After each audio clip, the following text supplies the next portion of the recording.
وہ بچھنڈا باغی غدار ہے جو اس حیثیت سے مجھے اپنا رب نہ مانے یا میرے سوا کسی اور کو رب تسلیم کرے۔ ابراہیم علیہ السلام نے جب کہا کہ میں صرف ایک رب العالمین کو خدا اور معبود اور رب مانتا ہوں اور اس کے سوا سب کی خدائی اور ربوت کا قطعی طور پر منکر ہوں، تو سوال صرف یہی پیدا نہیں ہوا کہ قومی مذہب اور مذہبی معبودوں کے بارے میں ان کا یہ نیا عقیدہ کہاں تک قابل برداشت ہے، بلکہ یہ سوال بھی اٹھ کھڑا ہوا کہ قومی ریاست اور اس کے مرکزی اقتدار پر اس عقیدے کی جو زد پڑتی ہے اسے کیوں کو نظر انداز کیا جا سکتا ہے۔ یہی وجہ ہے کہ حضرت ابراہیم علیہ السلام جرم بغاوت کے الزام میں نمرود کے سامنے پیش کیے گئے۔ اگرچہ حضرت ابراہیم علیہ السلام کے پہلے فکرے ہی سے یہ بات واضح ہو چکی تھی کہ رب اللہ کے سوا کوئی دوسرا نہیں ہو سکتا، تاہم نمرود اس کا جواب ڈٹائی سے دے گیا، لیکن دوسرے فکرے کے بعد اس کے لیے مزید ڈٹائی سے کچھ کہنا مشکل ہو گیا۔ وہ خود بھی جانتا تھا کہ آفتاب مہتاب اسی خدا کے زیر فرمان ہے جس کو ابراہیم علیہ السلام نے رب مانا ہے، پھر وہ کہتا تو آخر کیا کہتا، مگر اس طرح تو جو حقیقت اس کے سامنے بے نقاب ہو رہی تھی اس کو تسلیم لینے کے معنی اپنے متعلق عنان فرما روائی سے دستربردار ہو جانے کے تھے، جس کے لیے اس کے نفس کا تاغوت تیار نہ تھا، لہذا وہ صرف سجدار ہی ہو کر رہ گیا، خود پرستی کی تاریکی سے نکل کر حق پرستی کی روشنی میں نہ آیا۔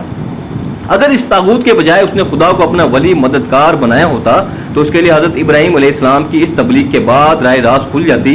تلمود کا بیان ہے کہ اس کے بعد اس بادشاہ کے حکم سے حضرت ابراہیم علیہ السلام قید کر دیے گئے، 10 روز تک وہ جیل میں رہے۔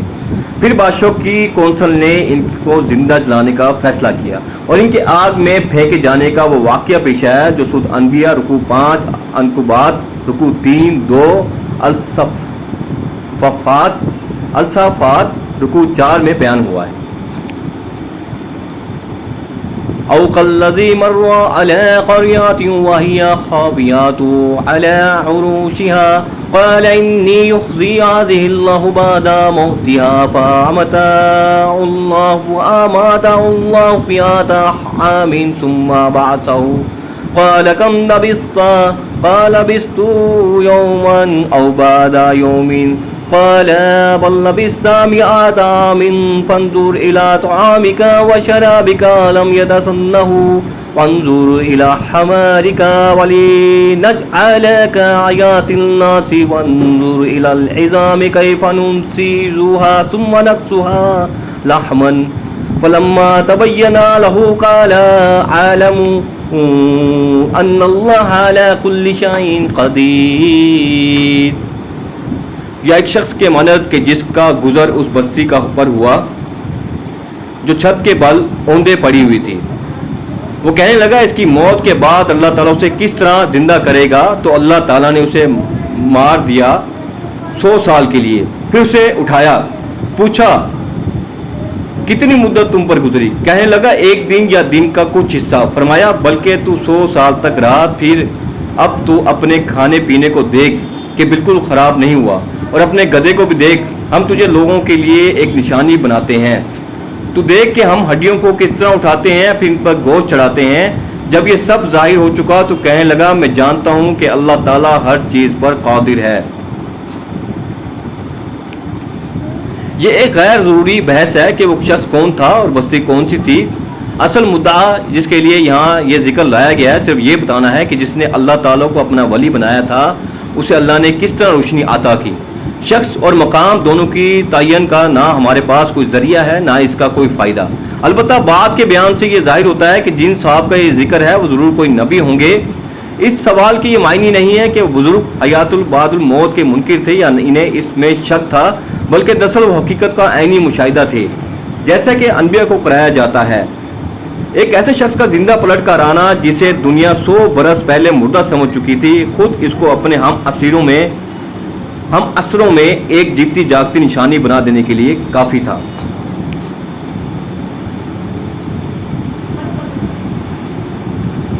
وَإِذْ قَالَ إِبْرَاهِيمُ رَبِّ أَرِنِي كَيْفَ تُحْيِي الْمَوْتَى قال ولم تؤمن قال بلى ولكن ليطمئن قلبي قال فخذ 4 من الطير فصرهن إليك ثم اجعل على كل جبل منهن جزءا ثم ادعهن يأتينك سعيا وَعَلَمْ أَنَّ اللَّهَ عَزِيزٌ حَكِيمٌ۔ اور جب ابراہیم علیہ السلام نے کہا کہ اے میرے پروردگار مجھے دکھا تو